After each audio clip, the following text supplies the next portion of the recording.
What's up, Hattiesburg? It's your girl, Miracle Jennings, back with all the vibes for Southern Miss today. If you're tuned in, get ready to ride the wave because we've got a show that's going to keep you on your toes. From the hottest stories to some major surprises, we're bringing all the energy today. Stick around because I've got a very special guest lineup that you do not want to miss. Plus, we're diving deep into what makes Southern Miss the place to be. Don't even think about moving. We're coming in hot with more fun, excitement, and all things Southern Miss right after this.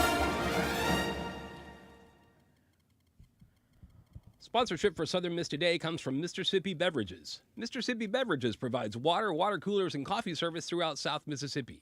Take half of your weight in pounds. That's how many ounces of water you need a day. Mr. Sippy Beverages can help you reach that goal by delivering fresh water to your door. To get more information or to set up a cooler and water delivery, you can call Mr. Sippy Beverages at 601-271-2420, or you can find them online.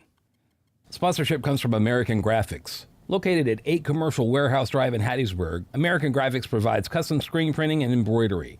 They can be reached by phone at 601-602-2277. And the website is goamericangraphics.com. American Graphics, printing at its finest. All right, Southern Miss fam, welcome back to the show that's got you covered with all the buzz on campus and beyond. I hope you're ready to dive into today's lineup because we've got some seriously awesome events and updates coming your way. Whether you're tuning in with your morning coffee, catching a break between classes, or just kicking back, let's jump into what's happening around Southern Miss. First up, on Monday, November 4th at 6 p.m., head on over to the Gonzalez Auditorium in the Liberal Arts Building for a thought-provoking event called Where Two or Three Are Gathered, Reconsidering Community and Conversation with Will D. Campbell. Brett Harris, an ordained Baptist pastor and creator of the podcast God Knows Where, will be diving into the life and writings of Will D. Campbell, focusing on themes of community and the power of meaningful conversation. Campbell's book explores the concept of community in ways that ask questions like, can a group become too large to make an impact, or can powerful conversations still thrive? If you're interested in the deep stuff, faith, connection, and building communities, this talk will be right up your alley.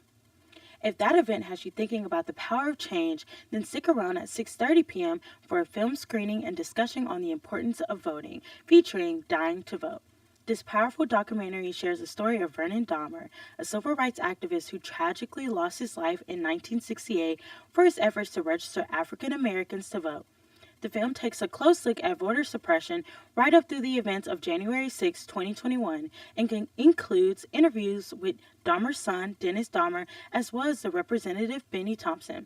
Meet the speakers at 6:30 with the film screening kicking off at 7 p.m., followed by a Q&A with the filmmaker. This is a must-see event if you're passionate about the impact of civic engagement. Also, on Monday at 7 p.m., following Brett Harris' lecture, don't miss the exhibit opening and reception. This exhibit will showcase the Will D. Campbell papers held in special collection at USM and will highlight Campbell's work during the Civil Rights Movement, including his time with Dr. Martin Luther King Jr.'s Southern Christian Leadership Conference. You'll get to see manuscripts from his writings like Brother to a Dragonfly, which tells stories from Campbell's life and work. This exhibit, sponsored by University Libraries with funding from the Mississippi Humanity Council, is a unique chance to dive deeper into Campbell's legacy. Then, on Tuesday, November 5th, from 11 a.m. to 1 p.m., join us for the International Festival as part of International Education Week. This is your chance to celebrate cultural diversity right here on campus.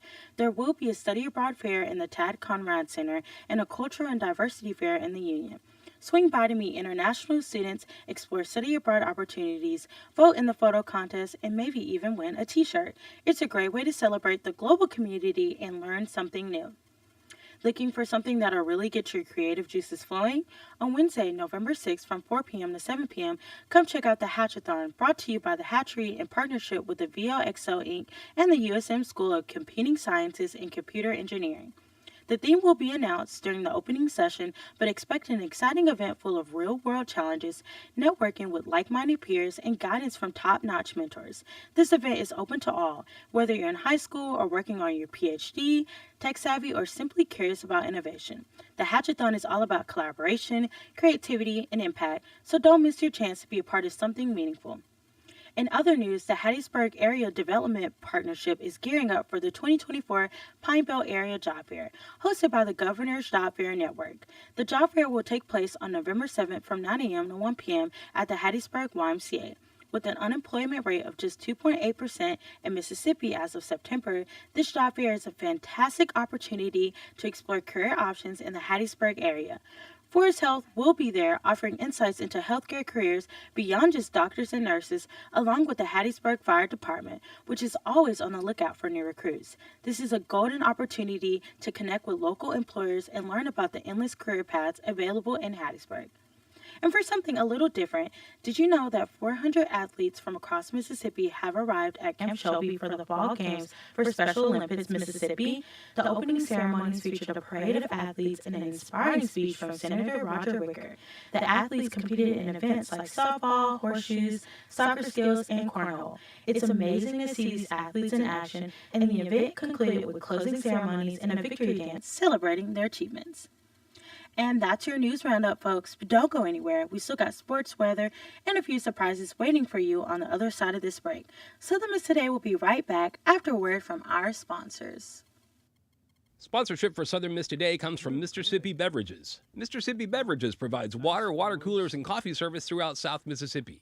Take half of your weight in pounds. That's how many ounces of water you need a day. Mr. Sippy Beverages can help you reach that goal by delivering fresh water to your door. To get more information or to set up a cooler and water delivery, you can call Mr. Sippy Beverages at 601-271-2420, or you can find them online. All right, son. Time to put out this campfire. Dad, we learned about this in school. Oh, did you now? Okay. What's first? Smokey Bear said to. First drown it with a bucket of water, then stir it with a shovel. Wow, you sound just like him. Then he said. If it's still warm, then do it again. Where can I learn all this? It's all on SmokeyBear.com with other wildfire prevention tips, because only you can prevent wildfires. Brought to you by the USDA Forest Service, your state forester, and the Ad Council. All right, welcome back, Southern Miss fam. You know what time it is. It's Eagle Sports time, bringing you all the action with that signature Southern Miss spirit. The excitement is building as Monday marks the official start of the 2024-2025 basketball season, with our Southern Miss Golden Eagles taking on Bowling Green right here at Reed Green Coliseum. Tip-off is set for 7 p.m., and if you can't make it to the game, don't worry, you can catch every play live on ESPN+. This season opener is extra special because it kicks off the 60th season of basketball at the Coliseum. Southern Miss has a proud history of opening game victories, snagging 19 season openers since the 2000 to 2001 season. And we're on a winning streak. If we pull this one off, it'll be our 4th consecutive opening win. So let's fill those seats, raise that energy, and let Bowling Green feel the power of our Golden Eagle fans. Our team has been working hard all offseason, and they're ready to put their skills to the test. Keep an eye out for some of our standout players who are sure to bring intensity to the court. Let's make some noise, show our support, and remind everyone that Southern Miss spirit runs deep. Southern Miss to the top, always. For more updates and game details, head on over to southernmiss.com. And now, let's dive into today's weather forecast. This morning, we're looking at some scattered rain showers, so if you're heading to class or work early, you'll definitely want to grab an umbrella or a rain jacket. As the day progresses, the clouds are expected to break up a bit, giving us some welcome moments of sunshine. Temperatures will hover in a comfortable range, not too warm, but just cool enough for a light layer if you're spending time outside. In the afternoon, you may feel a slight breeze picking up, perfect for a crisp autumn feel around campus.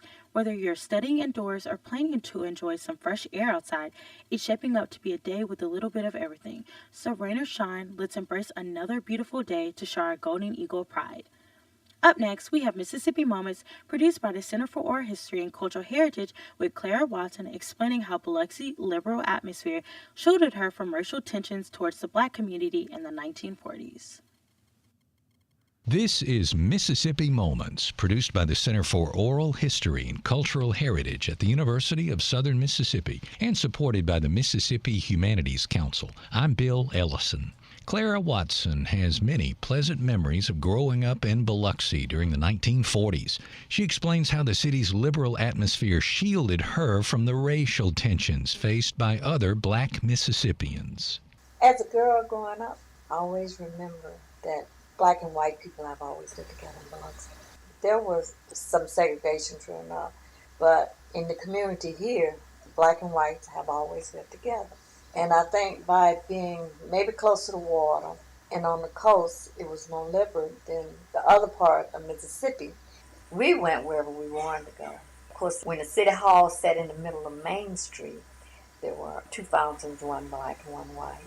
To me, it was just like a part of life because we went to the beaches, and I guess I never really realized there was that much segregation on the beach until the northern whites, mean northern Mississippians, when they started coming down here, they felt that the black people were living too good, and they wanted to try and segregate it as much as they possibly could. Bill Ellison hosts Voices of Our People World War II, a new podcast from Mississippi Moments, sponsored by the Mississippi Humanities Council. That's Voices of Our People World War II, wherever you get your podcasts. That was your Mississippi Moment for today. Coming up, we have the pleasure of hearing from Robert Press, so stick with us while we hear a quick message from our sponsors. Sponsorship for Southern Miss Today comes from Mr. Sippy Beverages. Mr. Sippy Beverages provides water, water coolers, and coffee service throughout South Mississippi. Take half of your weight in pounds. That's how many ounces of water you need a day. Mr. Sippy Beverages can help you reach that goal by delivering fresh water to your door. To get more information or to set up a cooler and water delivery, you can call Mr. Sippy Beverages at 601-271-2420, or you can find them online. Never completely ready to adopt a teen. For late nights writing English papers. For your teen's music taste. For dinners, where they talk more on their phone than with you. For the first time, they call you Mom. You're never completely ready to adopt a teen, and you can't imagine the reward. To learn more about adopting a teen, visit adoptuskids.org. Brought to you by the U.S. Department of Health and Human Services, Adopt U.S. Kids, and the Ad Council. Today, I am honored to welcome Robert Press to our show. Robert, a dedicated advocate for social justice, is here with us to talk about the documentary showing Dying to Vote. This powerful film sheds light on the fight for voting rights and the sacrifices made by those who paved the way for us to participate in democracy today. Robert, it's a pleasure to have you here to discuss the significance of this film and its lasting impact on viewers, especially for students and young adults who may not know this part of history. Robert, thank you again for joining us. How are you doing today? I'm fine, Miracle. Good to meet you. Of course, it's nice to meet you as well. Now, could you start by giving us a brief overview of Dying to Vote and what makes this documentary such a vital piece of storytelling? Sure. It's a combination of the story of the head of the NAACP in the 60s who was murdered by the Ku Klux Klan for trying to get people to register to vote. Because in those days, even after it became technically possible to register, basically most of the people were turned down. They were asked ridiculous questions and they just were turned away. So he was out while the Klan was actually trying to stop that kind of registration, encouraging blacks to vote. And he got killed for it. The house that he was living in was attacked by I think about 6 Klans people from the next county over. And they intended to burn the house down and kill the whole family. He stayed in a fighting mode, shooting out at the Klansmen to give his family time to escape out the back. So they escaped out back windows and ran for cover, and they survived. And tonight we're going to meet the son of Vernon Dahmer, who was the victim. By the way, if you go downtown and look at the City Hall, you'll see 2 things. There's a Confederate memorial statue, but there's also the father's statue, Vernon Dahmer's statue. And there's an inscription by it, if you don't vote, you don't count.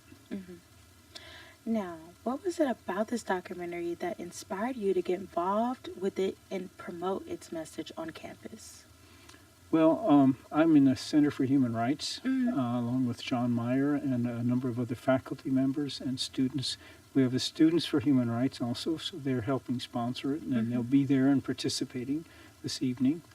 I've always had an interest in human rights because I think people deserve to be treated with respect, whatever their background is, and whatever the historical moment is. So some years ago, founded the Center for Human Rights. And we've had a lot of activities over the year. I think it's a place for students who are actually trying to find a way to help publicize problems or seek solutions regarding to human rights for everyone. How does Dying to Vote connect with the current conversation around voting rights and the importance of civic engagement today? Well, fortunately, it's quite different because the Dying to Vote in one it's a 2-part thing actually.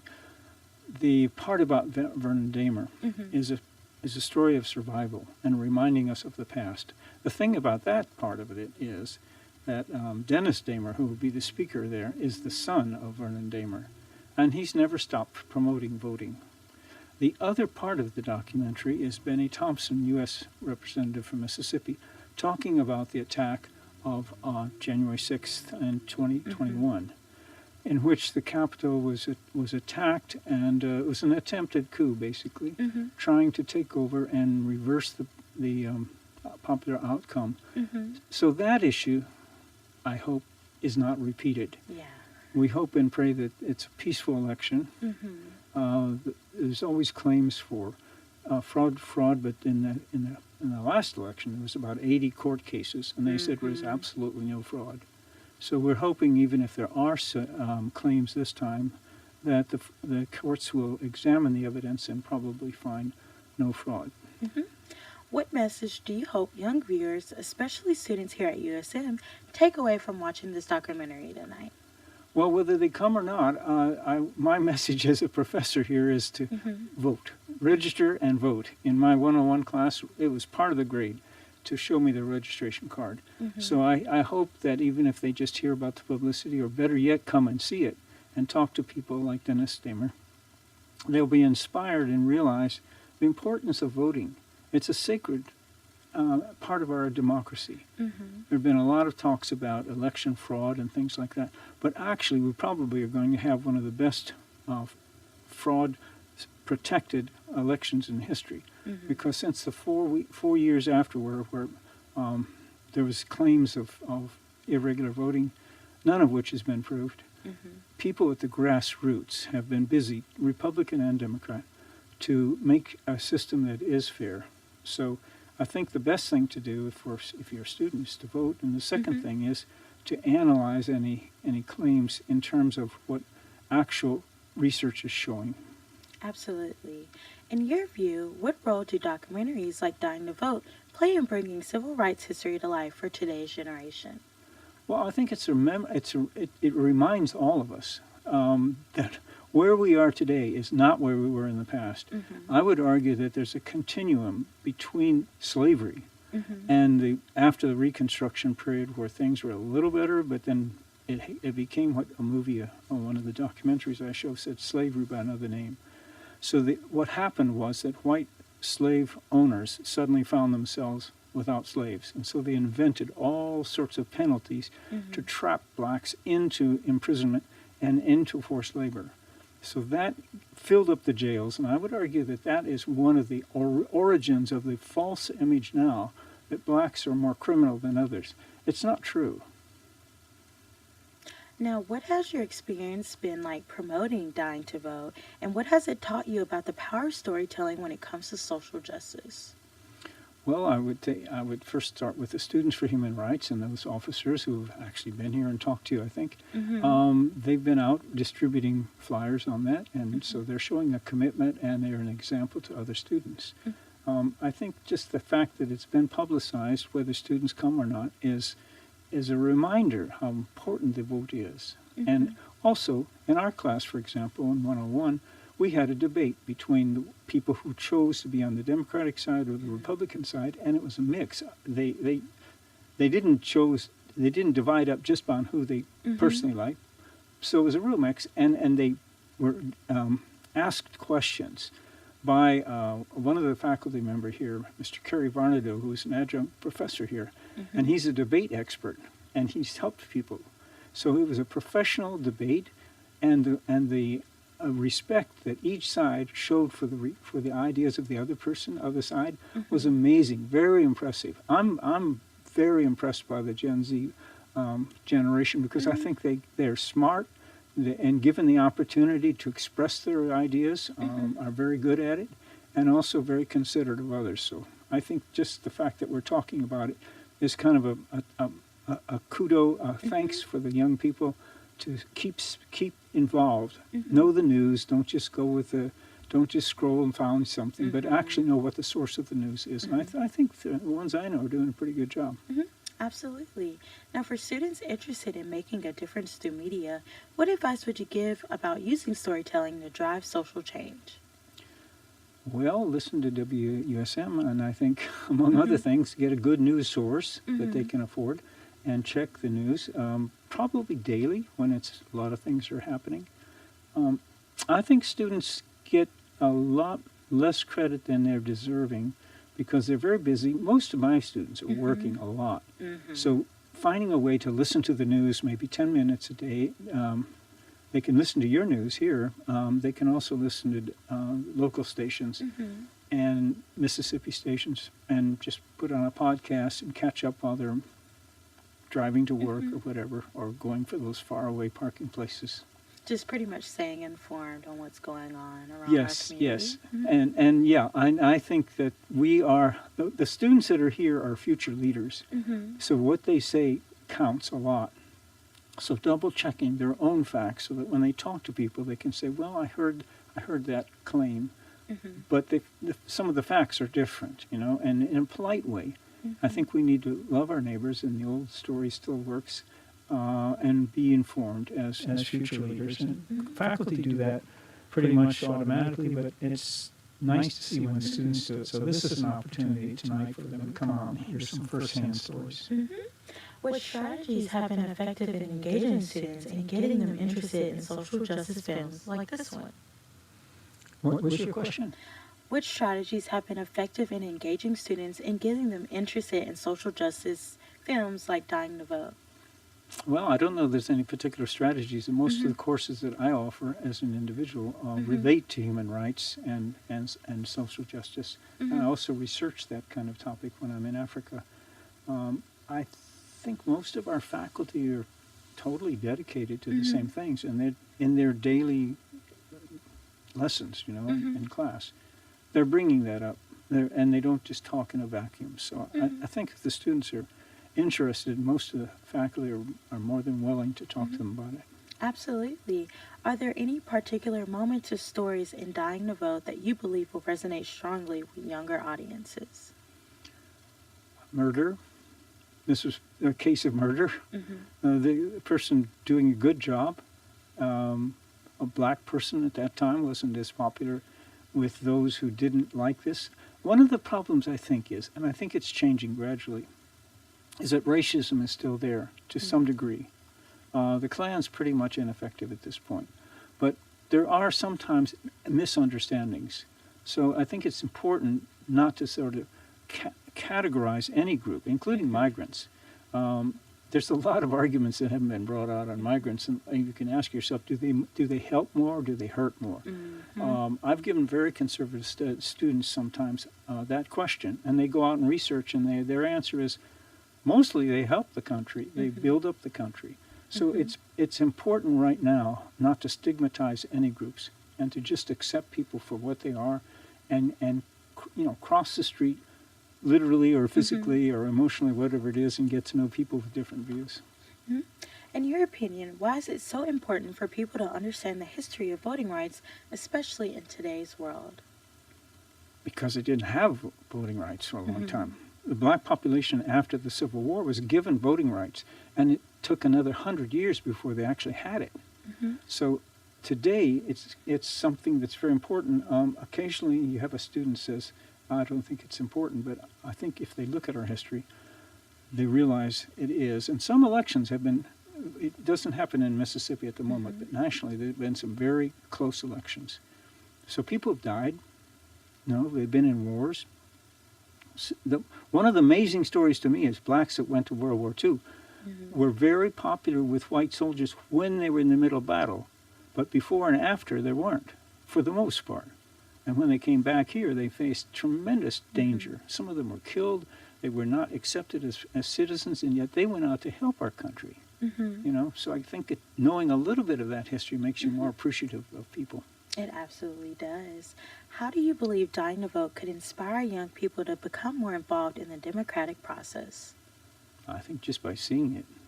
And I want to, in my view, help explain to students that this January 6th, 2021, was not a picnic. A lot of students weren't even born. Well, okay, they were born, but they weren't paying attention at that time. So I understand that.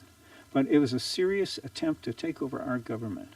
It was what I call, because of my own research, a coup, the end of democracy. Just change the presidential vote. We hope that never happens again, and we, as individuals, have to guard against it and speak out against it. What impact do you think this film has on viewers who may not be familiar with the history of civil rights and voting rights struggles? Well, I think it's a good opportunity to get become more familiar. You know, some of the people who've survived these conditions are still right here with us, and we're going to hear one tonight. Is there a theme or message from the documentary that you personally find especially moving or relevant? Yes, the vote is important, as Mr. Vern Damer said before he was killed. If you don't vote, you don't count. I wouldn't go that far in the sense that people count, but they should be educated to vote and encouraged to vote. But his point was well taken. That's where decisions are made. So I think if just attending tonight, you'll get a bit of history. You'll hear it from the first hand of a son who lost his father for the right to vote. And then you'll hear about Benny Thompson, who was the head of a committee in the Congress to examine the January 6th attempted coup. And he won't be there, but he'll be there on film. And so it's a good time to pick up a lot of lessons real easily. And there'll be extra credit, too, afforded. Okay. Now, what would you say to someone who's undecided about watching Dying to Vote? Why do you think it's worth their time? Well, because you're not going to get a chance very often to meet the son of a survivor, the surviving son of somebody whose father was killed for giving them the right to vote. It really emphasizes how important that is. And then you'll get to see and hear first-hand testimony, not just political spin, on the January 6th attempted coup. I've covered a lot of countries where there's been coups and there's been change of government, and they've gone from democracy to not democracy. We hope and pray that doesn't ever happen here, but it's important to be vigilant and to be open to facts and check the facts and appreciate those. So it's a lesson on that too tonight. Now, do you have any last thoughts or closing words for our listeners today before we close out the interview segment?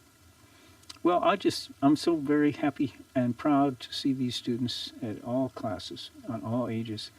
They're really doing a lot. They're working very hard here. And my message to them is that you're very important, because a lot of people would like to be where you are. And so when they take time to work on something, they're busy. They don't make everything. But when they go and they write their papers and they learn their careers, they get into amazing careers. And I'm in touch with some of them years later. So I would just say, whether they're coming or not today, I'm proud of them. Well, thank you so much, Robert, for joining us today and for sharing your thoughts on this incredibly impactful documentary. Your work in promoting Dying to Vote is a vital reminder of the importance of our rights and the power of remembering those who fought for them.